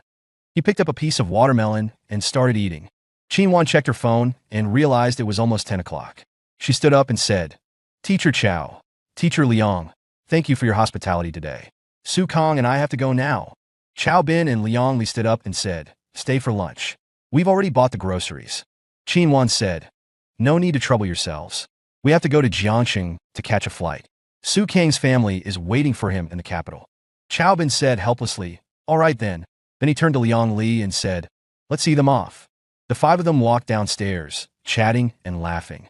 Suddenly, Chao Bin exclaimed, Oh, I forgot something. Wait for me. I'll be right down. After a while, Chao Bin came down with a laptop bag. He grabbed Su Kang's hand and put the bag in his hand, saying, You'll need a computer for your studies in college. Take this laptop. It's a gift from your teacher. Su Kong was stunned, clutching the heavy laptop bag. He said, Teacher Chao, I can't accept this. You should give it to Chao Qian. I've already prepared one for Chao Qian at home. This one is specifically for you. Take it, Chao Bin said. Su Kang's eyes turned red as he looked at Teacher Chao's slightly hunched figure. He choked up and said, Teacher Chao, thank you. As he spoke, perhaps thinking of the parting today or all the past moments, he couldn't hold back his tears any longer. Teacher Chao patted Su Kang's back and smiled, saying, No need to thank me. With you getting into a top university, the school will reward me with a few thousand yuan. After all this, I actually made a profit. Qin Wan, standing aside, was touched. She reached out and wiped Su Kang's tears, saying, All right, come back to visit Teacher Chao when you have time. As the saying goes, a teacher for a day is a father for life. Remember Teacher Chao's kindness to you, okay? Su Kang nodded. Liang Li, standing beside them, gave Teacher Chao a resentful look, thinking he secretly bought a laptop without telling me. Does he think I'm that stingy? No way. I'm taking all his salary from now on. Qin Wan said, Teacher Chao, Teacher Liang, this is far enough. Teacher Chao looked at Su Kang, his eyes full of reluctance. Over the years, his colleagues had joked that he cared too much for Su Kang, wondering if he was his illegitimate son. Of course, that was nonsense, but his care for Su Kang was genuine, and he had even considered making Su Kang his son-in-law. Teacher Chao withdrew his gaze and said, Let's walk a bit further. So the group walked out of the residential area, crossed a small path, and came to the roadside. Qin Wan pointed to the Mercedes-Benz parked by the road and said, Teacher Chao, Teacher Liang, this is our car. This is far enough? The Chao family was secretly shocked. The Mercedes looked expensive. Su Kang's biological mother was clearly not a simple person. Chao Bin said, Aren't you going to Jiangxing to catch a flight back to the capital? Qin Wan smiled and said, Yes, this car will take us to the airport. Then, Zhao Rong and Xiao Lu came running from under a nearby tree, greeting Qin Wan as President Qin. Chao Bin asked curiously, Who are these two? Qin Wan smiled and introduced them. This is my secretary, Xiao Zhao, and my driver, Xiao Lu. Then she turned to Zhao Rong and Xiao Lu and said, You two get in the car first. I want to talk to Teacher Chao for a few more minutes. Zhao Rong nodded slightly to everyone and got into the car with Xiao Lu. After they got in, Qin Wan said, Teacher Chao, Teacher Liang, thank you for your care for my son, Su Kang, over the years. I will bring Su Kang back to visit you both when we have time. Or if you two ever travel to the capital for leisure or business, please feel free to contact me. Chow Bin looked forlorn and waved his hand, saying, "It was our duty, nothing worth mentioning." Qin took out her phone and said, "Could you give me your phone number so we can keep in touch?" After Chow Bin and Liang Li gave their numbers, Qin saved their names and called them to make sure they saved her number as well. Then she said, "Teacher Chow, if you encounter any trouble in the future, please call me. I'll help in any way I can." Chow Bin didn't think much of it, but Liang Li felt that Qin was definitely not a simple person and kept her words in mind. Qin eventually left with Su Kong. The Chow family walked back home. Liang Li said, "Lao Chow, what do you think Su Kang's biological mother does? She has a luxury car, a personal secretary, and a driver. She must be very wealthy." Teacher Chow said, "I hope so. Su Kang deserves to enjoy some good fortune." "Why didn't Su Kang's biological father come? She didn't mention him, and I didn't feel comfortable asking." Chow Qian said. Su Kang said his biological father died in an accident. Liang Li looked at Chow Qian with interest and smiled at Teacher Chow, saying, "Lao Chow, you once said you wanted to make Su Kang our son-in-law. I thought it wasn't appropriate then, but now, looking at it, they're quite a match. He's a good student, has a good character, and we know him well. He's a bit introverted, but that's understandable given his experiences. Now that his biological mother has taken him, do you think our daughter still has a chance?" Chow Qian blushed and said, "Mom, what are you talking about? I'm ignoring you." She huffed and walked away quickly. Liang Li laughed even more and said, "Your daughter is shy." Teacher Chow also smiled and said, "It's hard to say now. Let's hurry up. Today's the day the results are released, and there's a lot to do at school." On the other side, Su Kang and his party drove to Jiangqing. They had a quick lunch at a highway service area. After arriving at the airport, Xiao Lu returned to the Jiangqing branch. This was Su Kang's first time leaving a small county town, and he had never even taken a train before. Now, arriving at the airport, he felt like a country bumpkin entering a grand manor, captivated by the various modern buildings. The three smoothly collected their boarding passes, checked their luggage, went through security, and boarded the plane. Su Kang sat by the window, gazing at the wing outside, his mind filled with a mix of emotions. He felt both anticipation for his new family and life, and worry about making a fool of himself due to his unfamiliarity with etiquette. The novelty of his first flight was the least of his concerns. Qin, sitting next to Su Kang, noticed his slightly furrowed brow and gently held his hand. "Are you scared because it's your first time flying?" she asked. Su Kang shook his head without saying a word. Qin smiled softly and said, "Don't worry. My phone has been ringing off the hook with calls from Beijing. They're all asking if we've boarded yet. Your grandparents and many others are waiting for you at the Beijing airport right now. So you see, they're all looking forward to your return. And even in the worst-case scenario, if they don't take to you, you still have me, your mother." Su Kang felt a surge of emotion. Although he had only met Qin 2 days ago, her care for him was meticulous. He smiled, feeling much more at ease, and asked, "Mom, what kind of people are Uncle Lin and my sister?" "Your Uncle Lin is all right. He basically doesn't involve himself in family matters. He spends his time fishing, surfing the internet, and has no interest in money. He's the type to go with the flow. As for your sister, well..."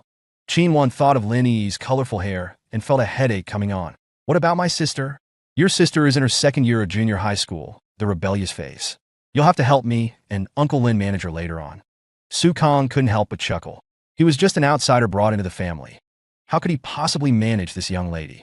The plane took off soon after. Since Jiangqing wasn't far from Beijing, the plane landed smoothly at Beijing airport 2 hours later. Su Kang followed Qin and Zhao Rong to retrieve their luggage and headed out of the airport. From afar, Su Kang saw a large crowd gathered at the arrivals gate, with people of all ages, both men and women. At the forefront were 2 elderly people with white hair. As Su Kang and the other 2 approached, the elderly couple quickly took 2 steps forward to meet Su Kang. The old woman reached out first, taking Su Kang's hand, tears streaming down her face. "My dear grandson, you're finally back," she sobbed. Su Kang looked back at Qin, and seeing her slight nod, he also held the old woman's hand and said, "Grandma, I'm back." The old woman cried even harder upon hearing this, saying, "Old third, can you see from heaven? Shao Kang is back." Su Kang let the old woman hold his hand and saw that the old man beside her also had tears in his eyes. He stood to the side, and Su Kang greeted him, "Grandpa." Su Jinjiang's heart warmed, and he said, "Good grandson, it's good to have you back." Su Kang looked behind the 2 elderly people. There were more than 20 people, all looking at him. Some had tears in their eyes, while others looked at him with curiosity. However, the most eye-catching person in the crowd was a young girl with colorful hair, looking at him with curiosity. Su Kang thought, That must be my half-sister from my mother's other marriage. With hair like that, no wonder mom has a headache. A woman in her 40s walked out from the crowd and stood beside the two elderly people. Her eyes were fixed on Su Kong, and she said, "He looks just like him, the spitting image of third brother." Su Kong looked at the woman, wondering how to address her. The woman said, "Xiao Kong, I'm your fourth aunt. You can also call me your youngest aunt." She then took something out of her bag and placed it in Su Kang's hand. Su Kong looked down and saw a set of keys. He was puzzled when he heard his fourth aunt say, "This is a gift for our first meeting." Su Kong asked curiously, "Fourth aunt, what are these keys for?" "An apartment in the Haitian district of Beijing. In a couple of days, I'll take you to see it," said fourth aunt Su Xiaolan. "Fourth aunt, this is too valuable. I can't accept it." Su Kong quickly tried to return the keys to Su Xiaolan.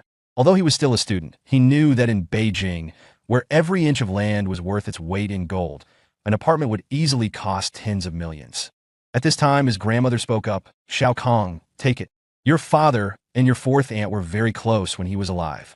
Su Kong looked back at Qin Wan again, and seeing her slight nod, he accepted the keys and said, "Thank you, fourth aunt." Su Xiaolan smiled and nodded, saying, "Good boy." Then she took Su Kang's hand and said, "Come, let me introduce you to everyone else." Su Kong was led to a middle-aged man. Su Xiaolan said, "This is your eldest uncle." Su Kong quickly greeted him. "Hello, eldest uncle." Eldest uncle, Su Kaixiong, chuckled and said, "Here, this is for you." Su Kong took it and saw that it was a silver watch, which looked quite expensive. Su Kaixiong smiled and said, "I'm not as rich as your fourth aunt, so I got you a watch. Xiao Kong, welcome home." Su Kong quickly thanked him. Su Xiaolan then took him to his second uncle, Su Kaiwei, and said, "This is your second uncle." Su Kong quickly greeted him. "Hello, second uncle." Second uncle, Su Kaiwei, took out a car key and said, "I knew you were coming back yesterday, so I went out and bought this." Su Kong took the car key, which had a Trident logo on it. Although he didn't recognize the brand, he still quickly thanked him. Su Xiaolan then introduced him to others, most of whom were old friends of his grandfather, Su Jinjiang, either former or current government officials. They didn't give expensive gifts, but each gave him a red envelope, the contents of which were unknown. There were also a few cousins from his uncles and aunts' families. Finally, he was brought to Lin Yujian and Lin Yi. Just as Su Xiaolan was wondering how to introduce them, Lin Yujian took the initiative to introduce himself. "My name is Lin Yujian, your mother's current husband. You can call me Uncle Lin." Su Kong couldn't bring himself to call his stepfather Dad, so he said, "Hello, Uncle Lin." Lin Yujian said, "It's good that you're back. Your mother has gone through so much to find you all these years.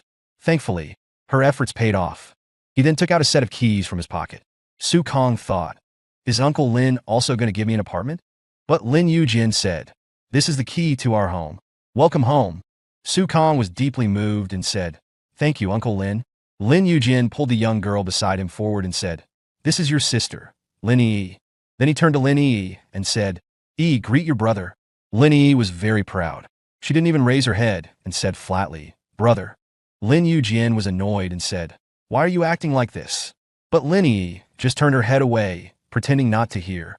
Lin Yujian was quite helpless at this and said, "Your mother and I are busy with work, so we haven't been able to discipline her properly, which is why she has developed this kind of spoiled personality. It's not that she has anything against you. She's like this with everyone. You're her brother, so help me keep an eye on her in the future." Lin Yi let out a soft snort upon hearing this. Su Kong was quite wounded. She wouldn't be considered rebellious if it weren't for her colorful hair. But he said, "It's normal for girls her age to be like this." Su Xiaolan noticed many passersby looking at them curiously, so she said, "Dad, Mom, maybe we should go home first. There are too many people here, and it's not convenient." Grandpa Su Jinjiang also said, "Let's go home first." Then he walked up to Qin Wan and said, "Xiao Wan, you're a good person. You've had a hard time these past years. Don't take the past unpleasantness to heart." Since Su Kang's disappearance and Su Kaixing's death, there had been whispers in the Su family circle that Qin Wan was a jinx. Qin Wan was naturally aware of these rumors but could do nothing about them. One day, she had a disagreement with her mother-in-law, Chen Yurong, over a trivial matter. Chen Yurong directly called her a jinx who had caused the deaths of her son and husband. Qin Wan, being a proud woman, left the Su family that very night in a fit of anger and had little contact with them since. Qin Wan said, "Let bygones be bygones. We all need to move forward." Su Jinjiang felt even more ashamed upon hearing this. It was indeed unrighteous of the Su family to put the blame on Qin Wan. Later, even when the Su family had given up on finding Su Kong, she had persisted. Yesterday, when she received the results of the paternity test, she immediately informed the Su family and expressed that she would let Su Kang change back to his original name. Therefore, at this moment, Su Jinjiang truly admired his former daughter-in-law from the bottom of his heart. Su Jinjiang said, "Xiao Wan, let's go. Bring Professor Lin and Yi. We'll have dinner together tonight." Qinwan nodded and then turned to Zhao Rong, saying, Zhao, please take the luggage to my house." Zhao Rong nodded in agreement. The group then made their way to the airport parking lot. Everyone who came to pick them up today was either rich or powerful, so they all drove luxury cars. Qinwan, Lin Yongjian, and Lin Yi walked to a large Mercedes-Benz. Su Kang wanted to ride with Qinwan, but Qinwan said, "You go with your grandparents. After all, this is your first time meeting them, so spend some time together. After dinner tonight, you'll come home with me." Su Kang was happy to hear this and nodded in agreement. Apart from his grandparents, the others from the Su family were just relatives, not immediate family. He would feel a sense of distance no matter whose house he stayed at. He had wanted to ask Qinwan if he could go home with her tonight, but was afraid to ask. Now that he had the answer, his worries were put to rest. Su Kang was about to go to his grandparents when Qinwan called out to him, "Xiao Kang, give me the gifts they gave you." Su Kang grinned. Qinwan took out a tote bag from the car and put all the gifts Su Kang had just received into it, then placed it in the trunk. She said, "Go on, your grandparents are waiting." Su Jinjiang and Chen Yurong were in a Hongqi Guiyao, driven by a chauffeur who looked like a military man. Su Kang wanted to sit in the front passenger seat, but his grandmother, Chen Yurong, said, "Xiao Kang, come sit in the back and chat with your grandparents." Su Kang sat in the middle of the back seat, with his grandparents on either side. The driver started the car once everyone was inside. As the Hongqi Guiyao started moving, the other cars followed in a line. Along the way, his grandmother held Su Kang's hand and asked about his past experiences. Su Kang was still a bit reserved, basically answering whatever his grandmother asked. However, Su Kang's previous life had been so bitter that his grandmother couldn't help but wipe away tears as she listened. Grandpa Su Jinjiang didn't say much, but listened attentively, occasionally offering words of comfort. The Beijing airport was located in the suburbs, quite far from the city center. It took an hour for Su Kang and his group to reach Su Jinjiang's courtyard house. Su Kang followed his grandparents into an alley, with the others following behind. After walking for a while, they saw a courtyard house with many people standing at the entrance. Su Kang was wondering whose family had so many people when he saw the people at the entrance coming towards them. "Uncle Su, Aunt Chun, has Xiao Kang arrived?" A middle-aged man of about 40 was at the forefront, his booming voice preceding him. He took 3 steps and 2, his eyes fixed on Su Kang standing between Su Jinjiang and Chen Yurong. He said, "He looks just like him, especially the eyes and eyebrows. He's the spitting image of third brother." Su Kang was wondering who the middle-aged man was when he saw a young girl following closely behind him. At first glance, Su Kang was stunned by her beauty, just like what was described in books. Radiant as the spring blossoms, bright as the autumn moon. The girl was also looking at Su Kang curiously. Their eyes met, and Su Kang blushed and lowered his head. Su Jinjiang laughed and said to Su Kang, "This uncle is called Wang Lin, your father's comrade in arms. His father and I have been friends for many years, and our 2 families are considered family friends. The little girl beside him is his daughter, Wang Nan." Wang Nan said in a sweet voice, "Hello, Grandpa Su, Grandma Chun. Congratulations on your reunion today." Her voice was clear and melodious. Su Jinjiang was very happy to hear this and said with a smile, "Thank you, Xiaonan. You're 18 this year too, right?" Chen Yurong said, "Old Su, you forgot. Xiaonan and Xiao Kang's birthdays are only a few days apart." Su Xiaolan, who was standing behind Su Jinjiang, said, "Xiaonan has become even more beautiful. I wonder which family will be lucky enough to have her." Then, as if remembering something, she turned to Wang Lin and joked, "Brother Wang, you and my third brother had an agreement before. I wonder if it still stands?" Wang Lin was delighted to hear Su Xiaolan's words. Wang Nan was supposed to go to a gathering with her classmates today, but he had insisted that she come along. He hoped to restart the engagement with the Su family. Wang Lin said, "I, Wang Lin, always keep my word. I just don't know what Xiao Kang thinks about it." Su Xiaolan's expression was strange. She had only been joking. After all, it was the 21st century, a time of free love, who still believed in childhood betrothals. But she quickly understood the key. After Wang Lin was discharged from the army, he invested in a cement factory in Sana City, near the capital. It was profitable at first, but 2 years ago, due to his blind investment in the real estate industry, his capital chain broke. At the same time, due to lax management, the quality of the cement factory's products also appeared problems. leading to the collapse of a building under construction. The incident made headlines and caused a national outcry. In short, in recent years, Wang Lin's business was not going well, and his assets had shrunk by more than half. If Wang Nan and Su Kang could get married, all of Wang Lin's current problems could be solved, and it could even take him to the next level. After all, behind Su Kang were the Su family and Qin Wan. Su Xiaolan was a little disgusted by Wang Lin's behavior, which was no different from selling his daughter. Su Xiaolan smiled awkwardly, regretting bringing up this topic. After all, Su Kang's marriage was not something she could decide. So the fiancée that Mom mentioned yesterday was her. She's really pretty. Seeing Wang Nan biting her lower lip with her head down, her brows furrowed and her face pale, obviously unhappy, Su Kang said, "Uncle Wang, it's all about free love now." Su Jinjiang also said, "It's rare that Xiaolin is still so committed to promises, but times have changed. Children have their own ideas, and we as adults can't force them." Wang Lin looked at his daughter and saw that she was indeed unwilling. A trace of anger rose in his heart, but he still maintained a smile on his face and said, "Su Bo is right." Su Jinjiang said to Su Kang, "Xiao Kang, the Su family and the Wang family have been friends for generations. Since your great-grandfather's generation, the relationship has been very good. In your generation, you should also interact more." Su Kang agreed and secretly looked at Wang Nan, only to find her even more radiant. Behind Wang Ping were people from other families in the capital, who came up one after another to pay their respects. The Su family had not been so lively for a long time. Su Jinjiang was very happy and led Su Kang to greet them one by one. However, there were too many people. He remembered how to address a person 1 second, but the next second he couldn't figure out who was who. Finally, they entered the courtyard house, and the courtyard was full of people. The eldest uncle, Su Kaixiong, walked to his grandfather and said, "Dad, let's go directly to the hotel. There are too many guests and the house is not big enough, and it's almost time for dinner." Su Jinjiang hadn't expected so many people to come, and said, "You go and arrange it. Take the guests directly to the hotel. My old house is about to be overwhelmed."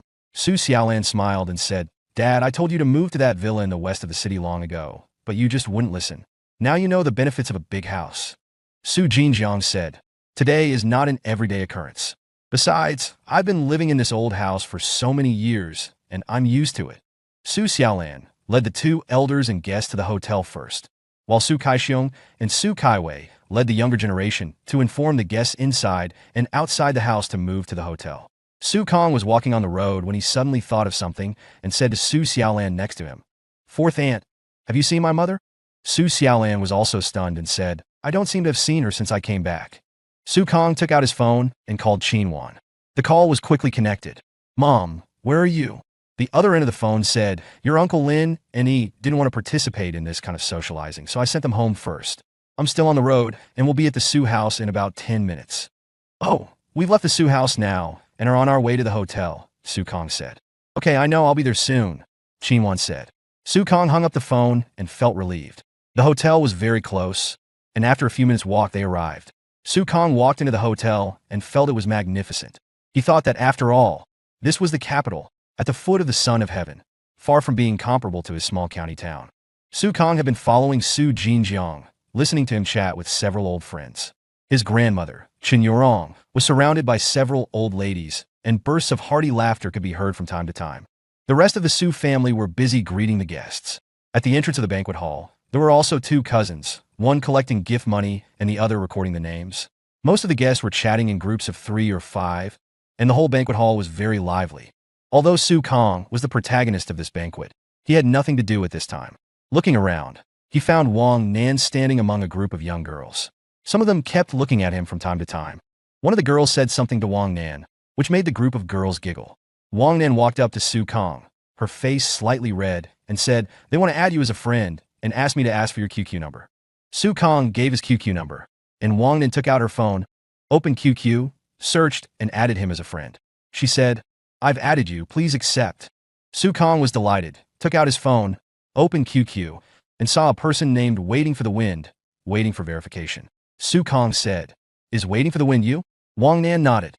Su Kang accepted the request and changed her alias to Wang Nan. He said, "I've accepted." Wang Nan didn't leave. After a few seconds, she asked, "You should be taking the college entrance exam this year too. Where are you planning to study?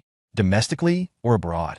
"I'm planning to go to Jiangxing University." Su Kang was a little puzzled. Why did she ask this? If domestically, why not go to Capital University or Tsinghua University? Wang Nan asked. Su Kong scratched his head and said awkwardly, my score is not enough. I can't go to these two top universities.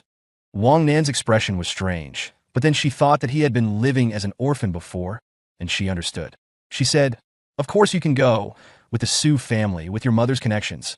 Which school in the world can't you go to? Su Kong was silent.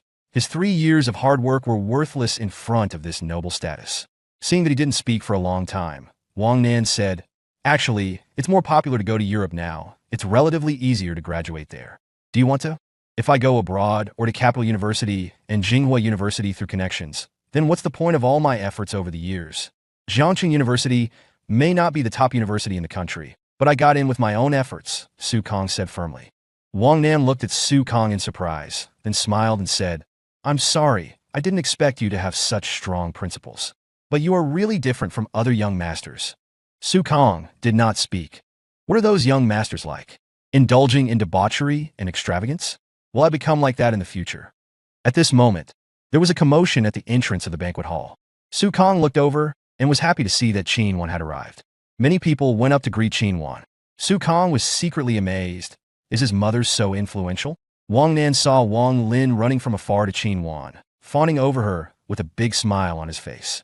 Because they were still some distance away, she couldn't hear what they were saying. Wang Nan frowned slightly.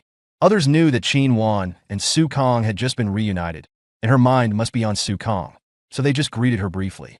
Compared with others, Wang Lin seemed so pame at this moment.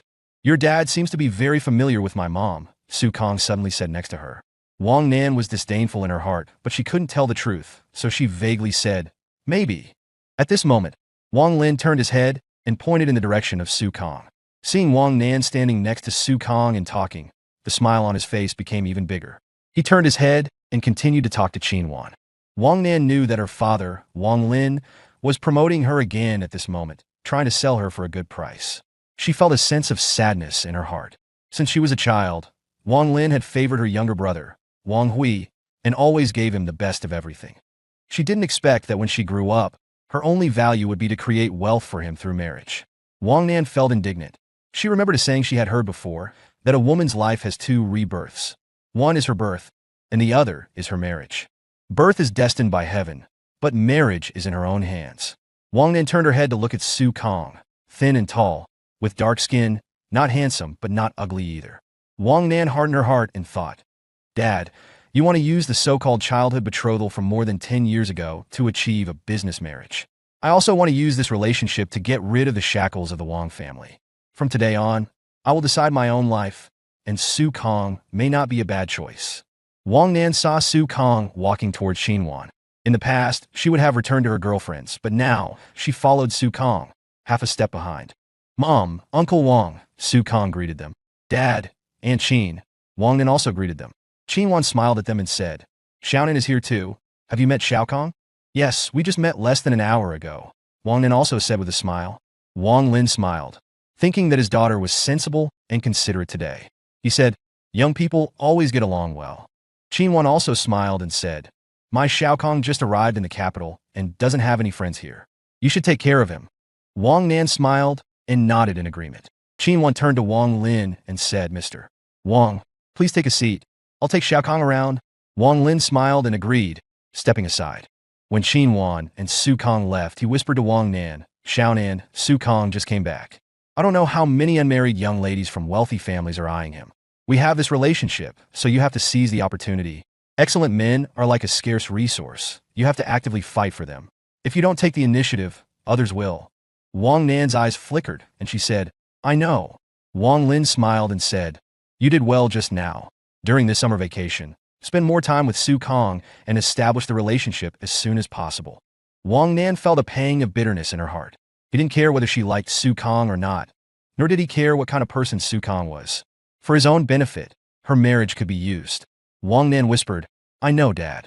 I'm going to Zhao Li's table. After speaking, she turned and left. Wang Lin looked around.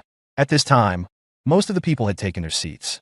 Wang Lin casually found an empty seat and sat down. He heard a middle-aged man next to him greet him, Hello, Mr. Wang. I'm in the construction business in the capital. My name is Lu Bo. I bought cement from your distributor before. Wang Lin quickly got up and shook hands with him. The other party continued. Mr. Wang seems to be very familiar with President Qin. Wang Lin waved his hand and said casually, "We're okay. I've known her for more than 20 years." The other party smiled and said, "I have a project that I want to cooperate with President Qin on recently. I'd appreciate it if Mr. Wang could introduce us." Wang Lin smiled and said, Sure. On the other side, Qin Wan led Su Kong to Su Jinjiang's side. An old man next to Su Jinjiang said, "President Qin, congratulations on your mother-son reunion." Qin Wan certainly knew the speaker, a minister in the capital and a former subordinate of Su Jinjiang. Qin Wan smiled and said, "Thank you, Minister Chung. How is your back pain now? I know an old Chinese medicine doctor whose massage technique is very good. I'll introduce him to you in a few days." Minister Chung waved his hand and said, "No need, it's an old problem. I'm used to it." Qin Wan said, "It's still necessary. Tomorrow I'll have my driver bring that old Chinese medicine doctor to your house." Minister Chung smiled happily and said, "How can I trouble you?" The other old men were also influential figures in the political circle. They also congratulated Qin Wan, and Qin Wan responded one by one, flawlessly. Su Jinjiang said, "Xiaowan, Xiaokong, sit down. Why didn't Professor Lin and Yi come?" Qin Wan led Su Kong to sit at the main table and said, "They have other arrangements for the evening, so they didn't come." At this time, Su Kaixiong walked up to Su Jinjiang and said in a low voice, "Dad, the guests are basically seated. Shall we serve the dishes now?" Su Jinjiang didn't answer, but looked at Qin Wan and said, "Xiaowan, many of today's guests came because of you. Do you want to say a few words to everyone?" Qin Wan said, "Let Big Brother do it. Big Brother has been in politics for so many years, he's much better at speaking than I am." Su Jinjiang didn't insist and said to Su Kaixiong, "Eldest, then you go up and say a few words on my behalf." Su Kaixiong nodded in agreement and walked onto the stage of the banquet hall, speaking eloquently. Su Kong listened below, secretly amazed. His uncle's language organization ability was too strong. He had a clear logic and a steady pace without a script. He first thanked everyone for their presence today, then reviewed the Su family's longing for Su Kong after he was lost, and finally wished everyone a fulfilling life. He quoted classics and spoke eloquently. A few minutes later, Su Kaixiong finished his speech. There was continuous applause from the audience. Su Kaixiong walked off the stage and instructed the waiters to start serving the dishes. Minister Chung smiled and said, "Now it's really the next generation surpassing the previous one. We old guys should also make way for the young people." Su Jinjiang said, "He just knows how to say nice things. When it comes to doing things, we still need the old comrades to grasp the direction." Then Su Jinjiang picked up the Maotai on the table and said with a smile, "My old friends, among all these years, I am happiest today. You must have a drink with me, and you can't make excuses anymore." Qin Wan took the Maotai from Su Jinjiang and said, "Dad, let me do it." An old man next to her said, "President Qin is the chairman of the Icon Group, and she is in the limelight. How can we let you pour wine for us old men?" He tried to take the bottle. Qin Wan smiled and said, "There is no President Qin here, only a junior Xiao Qin." Then, she poured wine for everyone one by one. Everyone laughed. Minister Chung said, "This is the first time I've had wine poured by President Qin herself. I guess I'll be going home lying down today." Su Kong whispered to Qin Wan, "Mom, let me do it." Qin Wan said, "There are many things about the wine table that you don't understand. You didn't eat much on the highway at noon, so eat more tonight." After Qin Wan poured wine for everyone, she also filled her own glass. Then she turned to Su Kong and said, "What would you like to drink? Juice or yogurt?" Su Kong said, "I'll do it myself." Then he poured himself a glass of juice. Minister Ching said, "Xiaokong, do you know how to drink? Let me pour you some too." Su Jinjiang said, "He's still a child. How could he know how to drink?" Everyone understood. The old one was protective of the young one, and the young one was also protective. They didn't say anything more. Soon the dishes were served. The people who came here today were all people with status and wealth.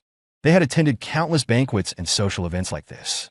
Soon every table was filled with the clinking of glasses and lively conversation. Su Kong was really hungry by now. He was eating while observing his surroundings. His grandmother Qin Yorong was sitting at the next table, surrounded by some noble ladies. His uncles and aunt took a few bites of the dishes, and then went around toasting each table with wine glasses. Su Kong somewhat admired his fourth aunt, Su Xiaolan. Her alcohol tolerance was no less than his uncle's. However, looking at his mother sitting next to him, well, her alcohol tolerance was also very good. Wang Nan's table was full of young girls, eating and chatting. He didn't know what they were talking about. The banquet was gradually coming to an end. Facing a table full of delicious food, Su Kong was already full. He put down his chopsticks and looked around. At this time, the banquet had entered the social time. Most people had left their seats and were toasting each other with wine glasses. Because Su Kong was sitting at the main table, almost everyone came to toast and say a few words of blessing. Qin did not refuse anyone and had already drunk several glasses of wine. Su Kong saw that Qin face was slightly red and many people were toasting her. He couldn't help but worry. He took a clean glass from the side, poured her some yogurt, and said, "Mom, drink less." Qin took the yogurt, took a sip, and said, "I'm fine, how about you? Are you full?" Su Kong said, "I'm full." At this time, another person came to toast. Su Kong had just met this person. He was one of his cousins. After toasting everyone, he found that Su Kong had juice in his glass. He walked over to him, drunkenly said, "Xiao Kong, how can you drink juice with so many elders? Let me tell you, a man must drink. A man who doesn't drink is useless." He poured out the juice in Su Kang's glass and poured some of his own wine into it. He said, "Let your cousin teach you how to drink." Su Kong looked at his cousin awkwardly, not knowing what to say. But Qin stood up abruptly, her face displeased. She said to the cousin, "Whether a man is capable or not depends on his intelligence and his magnanimity. Although Xiao Kong is young and hasn't drunk alcohol, it's not your place, Su Kaiqiang, to teach him. If you want to find someone to drink with, I, Qin, will accompany you." Then she drank the remaining half glass of wine in one gulp. Su Kaiqiang was so scared that he sobered up a bit. He quickly finished the wine in his glass and said, "Sister-in-law, I spoke out of turn. Please don't take offense." Then he slinked away. Everyone at the table muttered in their hearts. First the old one was protective, now the young one is protective. It seems that Su Kong will be able to do whatever he wants in the capital in the future.